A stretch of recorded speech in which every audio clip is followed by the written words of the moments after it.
Hello बच्चों, आपका सोनी हिंदी पाठशाला में स्वागत है।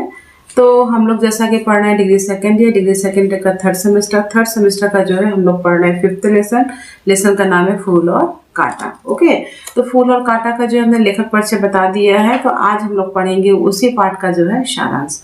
ओके, तो आप लोग क्या करो, फटाफट जो अपनी बुक लेकर बैठ जाओ। बुक लेकर बैठोगे तो आप लोग को इजी वे में समझ में आएगा।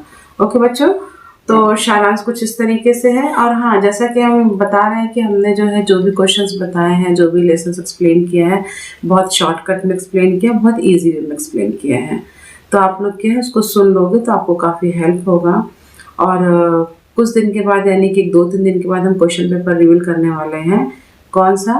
डिग्री सेकेंड ईयर का 4th सेमेस्टर और जो है 6th सेमेस्टर हम क्वेश्चन पेपर रिवील करेंगे। आप लोग को 1 हफ्ते में एग्जाम है, तो प्लीज़ आप लोग उसको देखना भूलना मत, क्योंकि डेफिनेटली उसी में से ही आएगा। 90% क्वेश्चन पेपर उसी में से ही आएगा। इससे पहले भी हमने रिवील किया था तो उसी में से आया था। ओके बच्चों, चलो तो अभी आ जाओ जो है लेसन पे।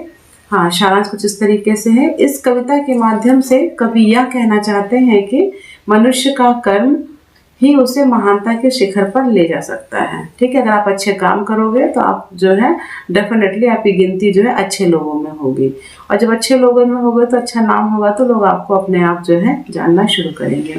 महानता के लिए जन्म और कुल की कोई जरूरत नहीं होती है, जो फूल और कांटा कविता के माध्यम से स्पष्ट हो रहा है।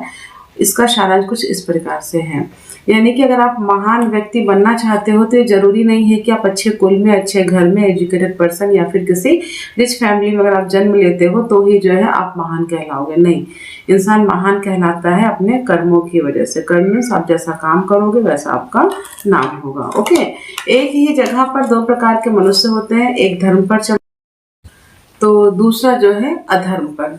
धार्मिक व्यक्ति हमेशा सबका सुख चाहता है और अधर्मी अपने स्वार्थ के लिए दूसरों को कष्ट पहुंचाता है। ठीक उसी प्रकार जिस प्रकार एक ही पेड़ पर फूल और कांटे दोनों होते हैं। यहाँ पर क्या है, यहाँ पर जो है लेखक कुछ इस तरीके से समझाना चाह रहा है कि एक ही घर में 2 बच्चे होते हैं, तो एक धार्मिक होता है और एक जो है अधर्मी होता है। एक धर्म पर चलता है तो एक जो है धर्म के अगेंस्ट चलता है, यानी कि एक अच्छा होता है और एक बुरा होता है। जबकि परवरिश करने वाले एक ही माँ बाप होते हैं, लेकिन बच्चे जो है अलग अलग टाइप के निकल जाते हैं। ओके, अधर्मी व्यक्ति दूसरों का सुख जो है, अधर्मी व्यक्ति दूसरों का सुख देखना पसंद नहीं करते। धार्मिक व्यक्ति हमेशा दूसरों के सुख में ही अपना सुख ढूंढते हैं। ओके, धार्मिक व्यक्ति हमेशा दूसरों के कष्ट को दूर करने की कोशिश करते हैं। उसका स्वभाव तो फूल जैसा होता है। दूसरी तरफ जो है अधर्मी व्यक्ति का स्वभाव कांटे के समान होता है। यहाँ पर जो है धर्म और अधर्म की तुलना फूल और कांटे से की गई, जो आगे आप लोग को हम जो है कविता में समझाएंगे। ओके बच्चों, जो हमेशा दूसरों की तकलीफ पहुंचाता है। जो फूल होता है वो हमेशा जो है लोगों के जीवन में सुगंध फैलाता है, और जो कांटा होता है वो हमेशा जो है इंसान को तार तार कर देता है और कहीं ना कहीं जो है उनको हार्म पहुंचाता है। ओके, अब यहाँ पर जो है फूल और कांटा इंसान के व्यवहार पर है बेटा, धार्मिक और एक अधर्मी व्यक्ति।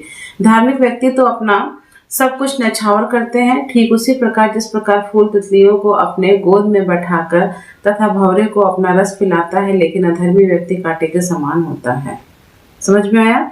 आगे क्या है, अब जो धार्मिक व्यक्ति होते हैं वो कैसे होते हैं? वो एक फूल के समान होते हैं, जो तितलियों को अपनी गोद में बैठाते हैं और बोलते हैं कि तुम जो है मेरे रस को पियो, मेरे रस का पान करो, और तुम जो है उससे क्या करो, अपना जीवन सुलभ बनाओ। ओके, अच्छा बनाओ।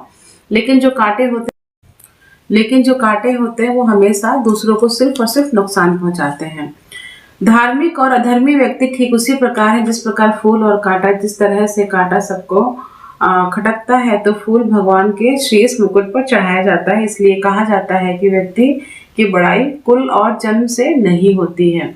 अब यहाँ पर देखो, एक ही पेड़ पर जो है फूल भी है और एक ही पेड़ पर कांटा है, लेकिन फूल जो है कभी भी ईश्वर को नहीं कांटा जो है कभी भी ईश्वर को नहीं चढ़ाया जाता है, और फूल जो है हमेशा ईश्वर को ही चढ़ाया जाता है। तो यहाँ पर अच्छे और बुरे इंसान की तुलना फूल और कांटे से की गई है, और आगे आपको हम कविता में जो है डिटेल में समझाएंगे इसमें क्या चीज़ है। तो आई थिंक हमें लगता है कि सारांश आप लोग को समझ में आ गया होगा। ठीक है, बहुत शॉर्टकट में, बहुत इजी वे में हमने बताया। अगर एग्जाम में आता है तो आप इजीली लिख सकते हो। तो ठीक है, फिर नेक्स्ट मिलेंगे नेक्स्ट वीडियो में इसी लेसन के जो है कविता के साथ। तो जो है चैनल को लाइक और सब्सक्राइब जरूर करना।